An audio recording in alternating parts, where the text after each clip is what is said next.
Sejam bem-vindos, alunos do sexto ano. Vamos trabalhar hoje o capítulo 11 do nosso livro didático. O tema é, então, os povos da América, maias e astecas.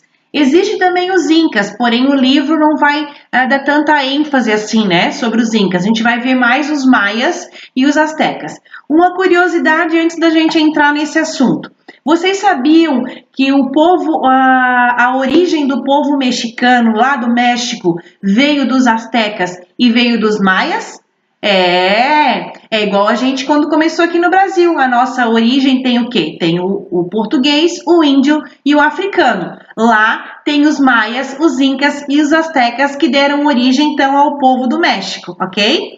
Para continuarmos então, vamos acessar aqui o nosso livro, né? Descendo aqui o nosso tema.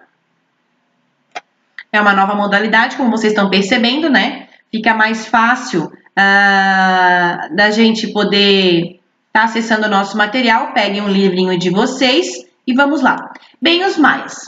A civilização maia situa-se no território que hoje corresponde a Guatemala, Honduras e Península Yucatán, atualmente sul do México, viu? Para os estudiosos, não é possível realizar uma datação exata da origem dos maias, mas o registro remonta próximo do ano de 1700 a.C. Ao longo dos séculos, conseguiram se fixar no território de sedentarização, devido ao cultivo de alimentos como milho, que era a base da sua economia. Feijão, tomate, cacau, batata, para facilitar a produção agrícola. Os maias desenvolveram o sistema de irrigação com o objetivo de canalizar a água para a região mais secas, ok?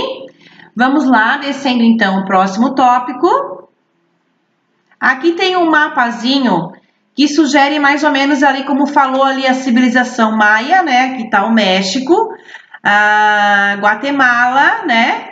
E as redondezas ali, Honduras, por aí, ok? Bem, voltamos então a ler o nosso outro tópico aqui. A civilização maia viveu seu apogeu econômico e cultural entre os séculos 3 e século 10, depois que Cristo nasceu. Nunca chegou a formar um império unificado, porque eles se organizaram, pessoas, em cidade-estados, igual acontecia lá nos primórdios das primeiras civilizações, lá do outro lado, do mundo, né? No caso, como a gente já estudou, as outras civilizações, né, a formação das outras civilizações, eles também tinham mais ou menos a mesma característica, a mesma forma de se organizar, tá ok? Continuando aqui, organizou cidade-estados, um exemplo disso, Copan, Palenque, Chichén Itzá, isto é, cada cidade formava um estado independente com o próprio governo. Os seus líderes eram chamados de reis.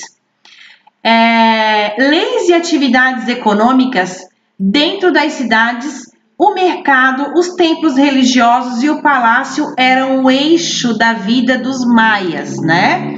A estrutura social estava baseada dessa forma. Se nós fôssemos desenhar uma pirâmide como a gente tinha nas outras civilizações, seria também essa a base. Bem, aqui a organização social, como eu falei para vocês, está organizada dessa maneira. A sociedade maia era composta, então, a pirâmide, vamos lá? Primeiro vem os nobres, os sacerdotes, depois os funcionários públicos, os comerciantes, os artesãos, que produziam peças de cerâmicas, armas e faziam joias de pedras preciosas, embaixo os camponeses e poucos indivíduos escravizados. A elite nobre, militares e sacerdotes eram responsáveis pela cobrança de impostos e pela administração. Em volta das cidades situavam-se então as aldeias nas quais viviam os camponeses, que produziam os alimentos e eram considerados servos.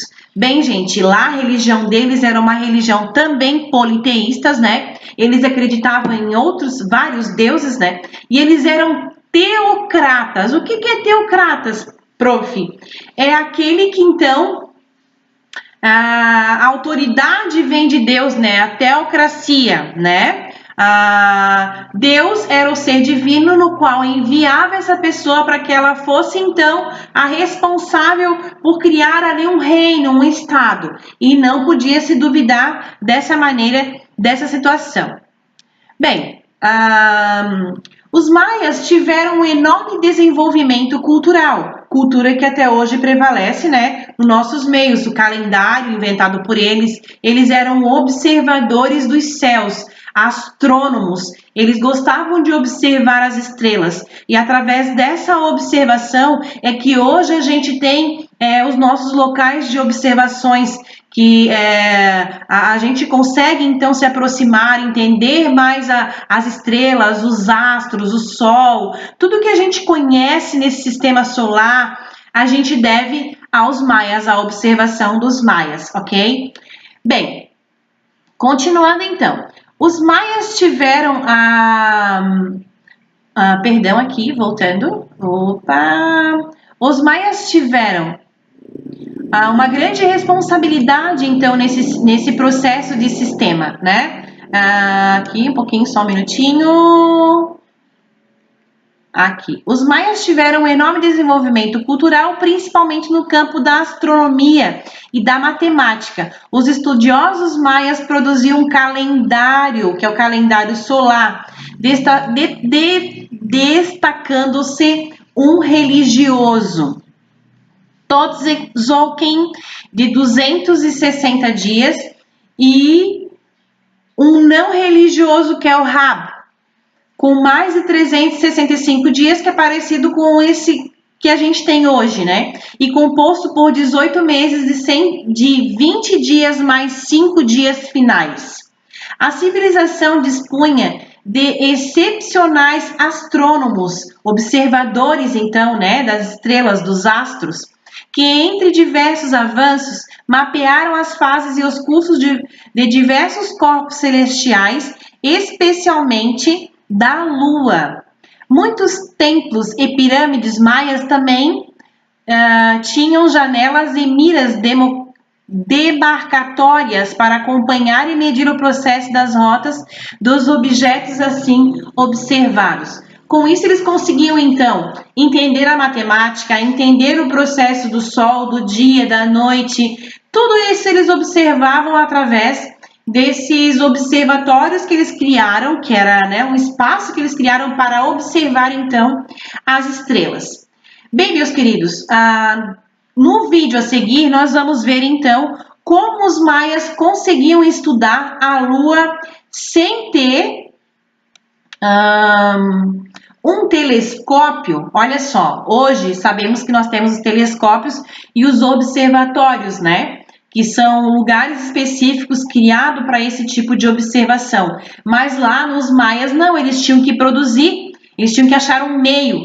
Claro que eles começaram a observar, eles começaram a pensar, e daí a ideia nasceu de fazer um tipo de observatório que até a gente vê nesses canais da H2, History, sempre está mostrando como era essa cultura e alguns fatos curiosos que mencionam essa época, tá ok?